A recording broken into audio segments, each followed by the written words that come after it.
நேயர்களுக்கு அன்பு வணக்கம். மீண்டும் உங்களை சந்திப்பதில் மிகுந்த மகிழ்ச்சி. இன்றைக்கு நம்மிடையே பத்திரிகையாளர் ஜீவ சகாப்தன் அவர்கள் நம்மோடு இணைந்திருக்கிறார். வாருங்கள் நேர்களே, சார்ட்ட பேசலாம். வணக்கம் சார். வணக்கம் சார். இன்னைக்கு இந்த அசோக் நகர் பள்ளியில் நடைபெற்றிருக்க ஒரு தன்னம்பிக்கை உரை, அது குறித்த சர்ச்சை, உங்களுடைய முதற்கட்ட பார்வை சார். தன்னம்பிக்கை உரை, த மோட்டிவேஷன் ஸ்பீச் அப்படிங்கிற அடிப்படையில் பள்ளிக்கூடங்களில் இவர்கள் மத பிரச்சாரம் செய்கிறார்கள், சமய சடங்குகளை ஆதரித்து பேசுகிறார்கள் என்பது ஏற்கத்தக்கதே கிடையாது. அதாவது சங் பரிவாரை பொறுத்தவரையும் பாஜகங்கிறது எல்லோருக்கும் தெரிந்த முகம். ஓகே, அவருடைய பண்பாடு கலாச்சார பிரிவு மழலையிலிருந்து தொடங்கும். முஸ்லீம் மோர்ச்சா கூட வச்சுருக்காங்க. நம்ம இப்போ ஒரு சம்பவம்னா இதெல்லாம் பாஜக ஈடுபட்டதா, பாஜக கட்சிக்கு இதுக்கு தொடர்புடையதான்னு கேட்பாங்க. ஆனால் அது வேற ஒரு பேரில் இருக்கும்.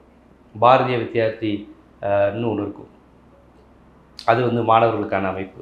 குழந்தைகளுக்கு ஒரு அமைப்பு இருக்குது, அபினவ் பாரத்னு ஒரு அமைப்பு வச்சுருக்கிறாங்க. அவர்கள் ஒவ்வொன்றும் ஒவ்வொரு அமைப்பு வச்சு, மாணவர்களுக்கு ஒரு அமைப்பு, முஸ்லீம் மோர்ச்சான்னு முஸ்லீம்களை சேர்க்குற மாதிரி ஒரு அமைப்பு, குழந்தைகளுக்கு ஒரு அமைப்பு. அவர்களுடைய குறியே மாணவர்கள் தான். கல்வியை காவிமயமாக்குவோம், இராணுவத்தை தேசியமயமாக்குவோம், இதுதான். அதனால் 1965 பஞ்சாப் தாட்டில் அவங்கெல்லாம் தொடங்குறாங்கல்ல ஆர்எஸ்எஸ், அப்போ அவர்கள் ரொம்ப வெளிப்படையாகவே அறிவித்தது குழந்தைகளிடம் நம்ம போய் சேரணும். நம்ம பாரதம் இந்துக்களுக்கான பாரதம், கிறிஸ்தவ மிஷினரி கைக்கூலிகள், முஸ்லீம்கள் இந்த நாட்டை ஆக்கிரமிச்சிட்டாங்க. இந்த பரப்புரையை நீங்கள் சின்ன வயசுலேருந்தே பரப்பணும்.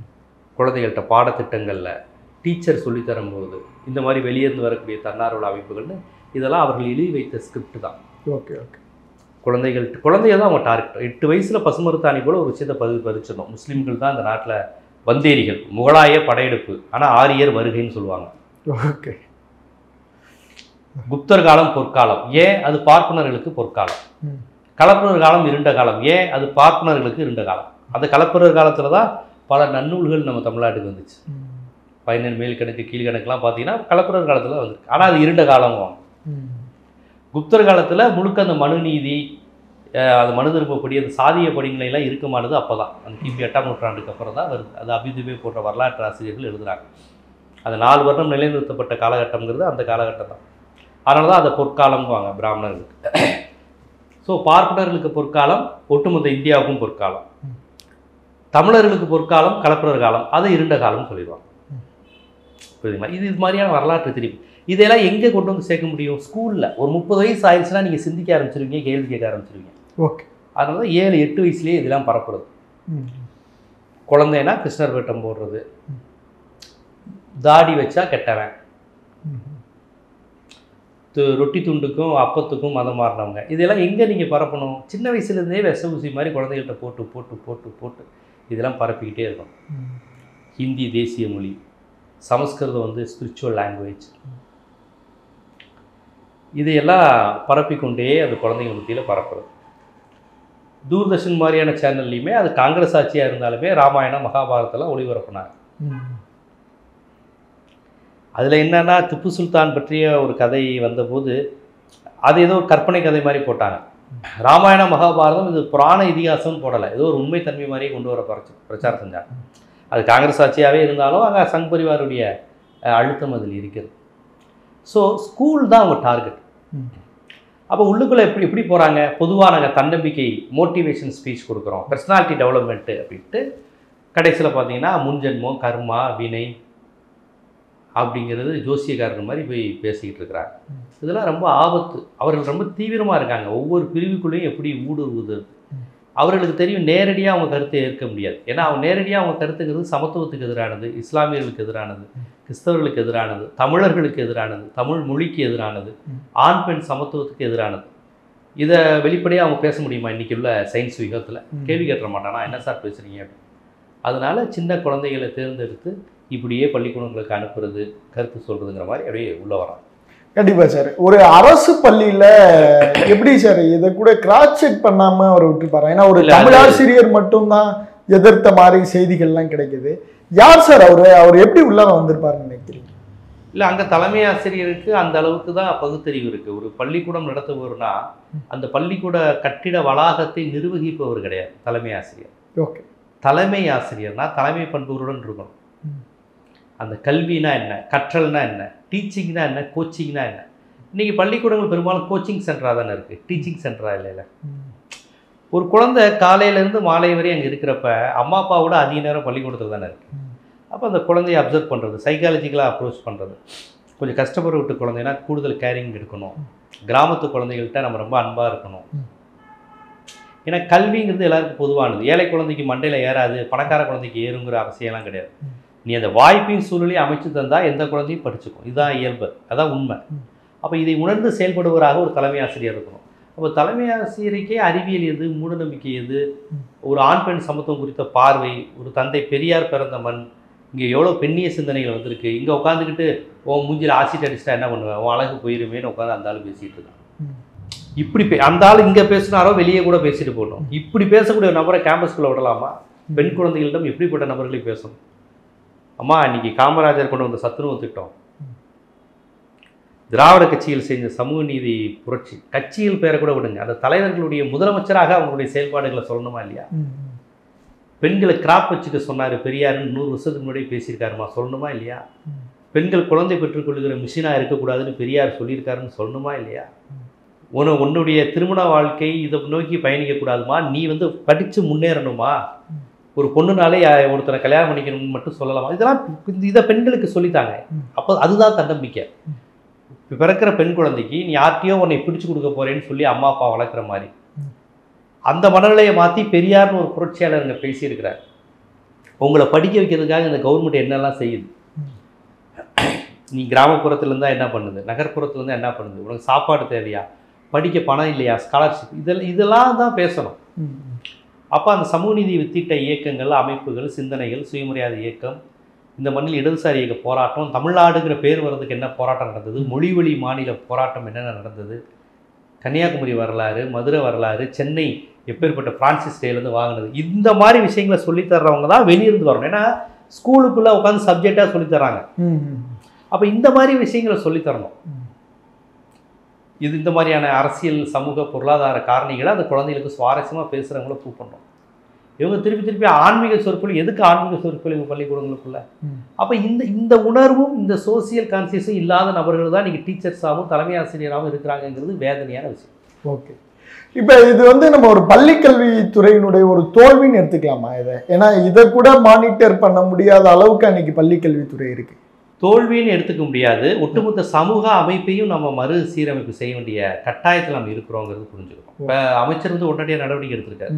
அந்த தட்டி கட்ட ஆசிரியரை கூட்டு பாராட்டி இருக்காங்க, தலைமை ஆசிரியர் மீது நடவடிக்கை எடுத்திருக்காங்க, உடனே அரசாணை வந்திருக்கு, முதலமைச்சர் உடனே தலையிட்டு இருக்காரு. ஸோ உடனே இதை பள்ளிக்கல்வித்துறையின் தோல்வின்னு சொல்ல முடியாது. ஏன்னா இது நீங்கள் ஒரு சங் பரிவார் ஆட்சி செய்கிற மாநிலமாக இருந்தால் இது ஒரு விவாதமாகவே இருக்காது, யாரும் கண்டுக்கவே மாட்டாங்க, ஆமாம் கரெக்டு தான் போயிருப்பாங்க. இது ஒரு தமிழ்நாடுங்கிறதுனால தான் முற்போக்கான சிந்தனைகள் பெரியார் மண்ணுனால தான் உடனே எதிர்ப்பு வந்தது, எதிர்வினை வந்தது. என்ன தமிழ்நாட்டில் அப்படி நடக்கலாமா? உடனே முதலமைச்சர் ரியாக்ட் பண்ணியிருக்காரு பாருங்க. ஏன்னா அவருக்கே தெரியுது இது நம்ம கொள்கைக்கு எதிரானது. உடனே முதலமைச்சர் ரியாக்ட் பண்ணியிருக்காங்க, பள்ளி கல்வித்துறை அமைச்சர் அதுக்கு ரியாக்ட் பண்ணி உடனே இது பண்ணியிருக்காங்க, அவர் மீது நடவடிக்கை எடுத்துருக்கிறாங்க. ஸோ இதை நம்ம உடனடியாக தோல்வின்னு சொல்ல முடியாது. இனிமேல் நடக்காமல் பார்த்துக்கொள்ள வேண்டிய பொறுப்பு இருக்குது. பள்ளிக்கூடங்களுக்கும் தலைமை ஆசிரியர்களுக்கும் இந்த மாதிரி நபர்கள் கொஞ்சமாவது பகுத்தறிவாதியாக இருங்க. தயவு செய்து பெரியாரை படிங்க, நம்ம மண் சார்ந்த வரலாறு, மொழி சார்ந்த வரலாறு படிங்க. அது இல்லாமல் இருக்கிறாங்க அப்படிங்கிறது தான் ரொம்ப வருத்தமாக இருக்குது. இவர்கள் குழந்தைகளுக்கு எதுக்கு டீச் பண்ண போகிறாங்க, அதுதான் ரொம்ப வருத்தமாக இருக்குது. கண்டிப்பாக. இப்போ அந்த உரை, அவர் தன்னம்பிக்கை உரை கொடுக்குறாரு, கீழே ஆடியன்ஸ்லாம் பார்த்துக்கிட்டிங்கன்னா பயங்கர அப்ளாஸ். அந்த ஸ்டூடெண்ட்ஸு, பள்ளி மாணவர்கள்லாம் பயங்கர அப்ளாஸு. அப்போ அந்த குழந்தைகள், அந்த பிள்ளைங்கள்கிட்ட இந்த மாதிரியான சிந்தனை வரவேற்கப்படுதோ? வரவேற்கப்படலைங்க, அதான் புரியல. நம்ம ஆட்களுக்கு எந்த ஒரு விஷயத்தையுமே ரசிக்கிற மாதிரி சொன்னால் ஏற்றுக்குவோம். விஜய் அஜித்து 100 பேர் அடிக்கிறாங்க, இவன் கை தட்டுறான், அப்போ அதோட அர்த்தம் என்ன? 100 பேர் ஒருத்தன் அடிக்க முடியுமான்னு இவன் கேட்க மாட்டேங்கிறான். அந்த நேரத்தில் மூளையை கழட்டி வச்சுட்டு படத்தை பார்க்குறான், விசில் அடிக்கிறான். அது மாதிரி எதையுமே வேகமாக பேசுறது, நிறுத்தி பேசுறது, அது ஒரு கலை தானே, மக்களை ஏமாற்றுவது. இது டாக்டிக்ஸ் தாங்க, சின்ன குழந்தைங்க தானேங்க அதில் தலைமை ஆசிரியருக்கே அந்த அறிவு இல்லை, இவன் இப்படி பேசுறது சயின்ஸுக்கு எதிரானதுங்கிற உணரக்கூடிய அறிவு அந்த தலைமை ஆசிரியருக்கே இல்லைன்னா சின்ன குழந்தையில போய் நீங்கள் எப்படி குற்றம் சொல்ல முடியும்? கை தட்டுறாங்கன்னா சின்ன குழந்தைங்க கார்ட்டூன் பார்த்து தான் கை தட்டும், சோட்டா பீமை பார்த்து விசில் அடிக்கும், விஜய் அஜித் ரஜினி கமலுக்கு கை தட்டுவான். அப்போ அவங்களாம் அந்த ரசிகர் மனநிலை உன்னை ஏற்றுக்கிறாங்கன்னு அர்த்தமா? அதனால் ஸ்கூல் டீச்சர்ஸுக்கே அந்த உணர்வு இல்லாமல் இருக்கும்போது குழந்தைங்க கைத்தட்டுறதை வச்சுட்டு இதுக்கு மிகப்பெரிய வரவேற்பு இருக்குலாம் சொல்ல முடியாது. இதே குழந்தைகள்கிட்ட தன்னம்பிக்கை, சுயமரியாதை, மத நல்லிணக்கம், பெரியாருடைய சிந்தனைகள், தமிழ்நாடு எப்படி இந்தியாவிலேருந்து வேறுபட்டு இருக்குன்னு வகுப்படுங்க, சுவாரஸ்யமாக பேச சொல்லுங்கள், அதையும் குழந்தைங்க ரசிக்க தான் செய்வாங்க. ஓகே சார், இப்போ தாமு போன்ற நடிகர்கள் திரை கவர்ச்சியை வச்சு நிறைய பள்ளிகளுக்கு போய் பெற்றோர்களுக்கு வந்து பாத பூஜை செய்ய சொல்கிறது, அவங்க வந்து கண்ணீர் விட்டு அழ வைக்கிறது, இதெல்லாம் வந்து இப்போ சமீப காலமாக ஒரு பெரிய ட்ரெண்டாக மாறிட்டு இருக்கு. இதை பள்ளி கல்வித்துறை எப்படி ஹேண்டில் பண்ணணும்னு நினைக்கிறீங்க? இல்லை, பள்ளி கல்வித்துறை முதல்ல வளாகத்திற்குள் இன்னொரு நபர் வரும்போது அவரை பற்றிலாம் விசாரிக்கணுங்க. சும்மா நடிகருங்கிறதுக்காண்டி ஏதோ பிரபலம் அப்படின்னாலே அது ஒன்றும் பெரிய மக்களுக்கு நல்லவர்னு அர்த்தம் கிடையாது. நம்ம ஊரில் வந்து பிரபலம் ஆவதற்கு நீங்கள் ரீல்ஸும் ஷார்ட்ஸ்லேயும் எதையாவது அறிவு போதாமையில் அறிவு வளர்ச்சி இல்லாமல் ஏதோ போடுறாங்க. கணவன் மனைவி சண்டைகள், கிறுக்குத்தனமாக டான்ஸ் ஆடிக்கிறது, இல்லை கவர்ச்சியாக ஏதாவது பேசுறது, இப்படி பேசினாலே ரீல்ஸு ஷார்ட்ஸில் நல்ல வரவேற்பு கிடைக்குது. அதுக்காக அந்த பிரபலமானவர்களை வைத்து பள்ளிக்கூடத்தில் குழந்தைகளுக்கு எப்படி இருக்குன்னு சொல்ல முடியுமா? பிரபலம்ங்கிறது வேறங்க. நடிகர்கள், சீரியல் நடிகைகள்லாம் பிரபலம், அதுக்காக அவங்களாம் அறிவாளிகள்னு அர்த்தமா? அவங்களாம் சமூகத்துக்கு முன்னெத்தி ஏறி இவங்க தான் நம்ம குழந்தைகளுக்கெல்லாம் சொல்லிட முடியாது. கல்விக்கு யார்? இப்போ பிரின்ஸ் கஜேந்திர பாபுவும் இளைய தளபதி விஜய் நடந்து போகிறாங்கன்னா, இளைய தளபதி விஜயை 10 பேர் வந்து மாணவர்கள் வந்து கையெழுத்து வாங்குவான். ஆனால் பிரின்ஸ் கஜேந்திர பாபுடைய அறிவில் 1% கூட இளைய தளபதி விஜய்க்கு கிடையாது. அப்படிதானே? இதை நீங்கள் ஒத்துக்குவீங்கன்னு நினைக்கிறேன். கல்வினா என்ன? கல்விக்காக அமைக்கப்பட்ட குழுக்கள், இந்திய அரசியலமைப்பு சட்டம், மாநில சுயாட்சி, மாநில உரிமைகள், மாநில பாடத்திட்டம், நீட் ஏன் வேணாம், புதிய கல்விக் கொள்கைனா என்ன? பிரின்ஸ் கஜேந்திர பாபுவை பேச சொல்லுங்கள், விஜயையும் பேச சொல்லுங்கள். குழந்தைகளுக்கு தேவையான அரசியல் யார் பேசுவா? பிரின்ஸ் கஜேந்திர பாபு தான் பேசுவார். ஆனால் அந்த குழந்தைங்க யார்கிட்ட போய் ஆட்டோகிராஃப் வாங்கும்? விஜய் கிட்ட வாங்கும். உடனே நீங்கள் வந்து விஜய்க்கு பெரிய பிரபலம் இருக்கே, மக்கள் ரசிக்கிறாங்களேன்னு எடுத்துக்க முடியாது. இந்த விஜய்ங்கிற இடத்துல நீங்கள் அஜித்தை போட்டுக்கோங்க, சிவகார்த்தியனை போட்டுக்கோங்க, ரஜினிகாந்தை போட்டுக்கோங்க, கமலஹாசனை போட்டுக்கோங்க, யாரை வேணாலும் போட்டுக்கோங்க. குழந்தைகளை ஈர்க்கிறார்கள், சிறுவர்களை ஈர்க்கிறார்கள், இளைஞர்களுக்கு பிடிக்குதுங்கிறனாலேயே அவங்க சமூகத்துக்கு பயனுள்ளவர்கள்னு அர்த்தம் கிடையாது. இப்போ கண்டிப்பாக இப்போ சமீபத்தில் நடைபெற்ற முருகன் மாநாடு, அதில் ஒரு தீர்மானம் நிறைவேற்றப்படுகிறது. பள்ளிகள் கல்லூரிகளுக்குள்ளார வந்து இந்த காவியை உள்ளார கொண்டு வராங்க அப்படிங்கிற மாதிரியான குற்றச்சாட்டு இருந்துச்சு. அதற்கு பெரியாரிய சிந்தனையாளர்கள்ட்ட இருந்து சரியான எதிர்ப்பு வரலையோ? திராவிட கழகம் எதிர்ப்பு தெரிவிச்சிச்சு. ஓகே, அறிக்கை விட்டாங்க. திராவிட கழகம் அறிக்கை விட்டது, திராவிட விடுதலை கழகம் அறிக்கை விட்டு, எனக்கு தெரிஞ்சு அவங்க 2 பேருமே அறிவிப்பு வெளிவிட்டாங்க. மார்க்சிஸ்ட் கம்யூனிஸ்ட் கட்சி எதிர்ப்பு தெரிவித்தாங்க, இந்திய கம்யூனிஸ்ட் கட்சி எதிர்ப்பு தெரிவித்தாங்க, விடுதலை சிறுத்தைகள் எதிர்ப்பு தெரிவித்தாங்க, கல்வியாளர்கள் பிரின்ஸ் கஜேந்திர பாபு போன்றவர்களும் அதுக்கு எதிர்ப்பு தெரிவித்தாங்க. எதிர்ப்பு தெரிவிக்காமலாம் இல்லை, எல்லா கல்வியாளர்களும் அதுக்கு எதிர்ப்பு தெரிவித்தாங்க. இது ஏற்கக்கூடியது அல்ல அப்படின்னு. அவங்க என்ன சொல்கிறாங்க, பாஜகவுக்கு வரவிடாமல் தடுக்கிறோங்கிறாங்க. இல்லைங்க, இதுவும் ஒரு பாஜக வடிவம் தான் அப்படிங்கிற விமர்சனத்தை இடதுசாரி பெரியாரியர்கள் வைக்கிறாங்க. ஆனால் எதிர்ப்பு வரல நீங்கள் சொல்ல முடியாது. கூட்டணி கட்சிக்குள்ளேருந்தே பலரும் எதிர்ப்பு தெரிவிச்சிட்டாங்க. இல்லை, எதிர்ப்பு வருது, ஆனால் சித்தாந்த ரீதியிலான மாற்றத்திற்கான ஒரு பெரிய வலுவாக இன்னும் மாறலையோ அப்படிங்கிற ஒரு கேள்வி இருக்குல்ல. ஒரு கவர்மெண்ட் இருக்குது, அந்த கவர்மெண்ட்டோட கூட்டணியில் இருக்கும்போதே கூட்டணி கட்சிகள் எல்லாமே எதிர்க்கிறாங்கனாலே அது ஒரு வலுவான எதிர்ப்பு தான். Okay okay okay. எதிர்கட்சியாக இருந்து பேசுவது வேற, ஓட் பாலிடிக்ஸ்லேருந்து விலகி நின்று பேசுவது வேற, பத்திரிகையாளர்கள் பேசு அவங்களோட கூட்டணியில் இருக்கிற கட்சிகளே இது தப்பு, இதை ஏற்கக்கூடாது அப்படின்னு விடுதலை சிறுத்தைகள் சொல்கிறாங்க, கம்யூனிஸ்ட்கள் சொல்கிறாங்க. இவங்க 2 பேரும் பெரியாரிய சிந்தனையாளர்கள் கொஞ்சம் மௌனமாக இருக்கிற மாதிரியே இருக்கு. இடையில ரொம்ப நாள் கழிச்சு தெரிவிச்சிட்டாங்க. இல்லை, மாநாடு முடிஞ்சு ரொம்ப நாள் கழிச்சு தான் அந்த மாநாட்டுக்கான எதிர்ப்பே பெரிய அளவில் அவங்கள்ட்டேருந்து வரும்னு எதிர்பார்க்கப்பட்டுச்சு. இதை நீங்கள் அமைப்புகள்கிட்ட கேட்குறது தான் சரி.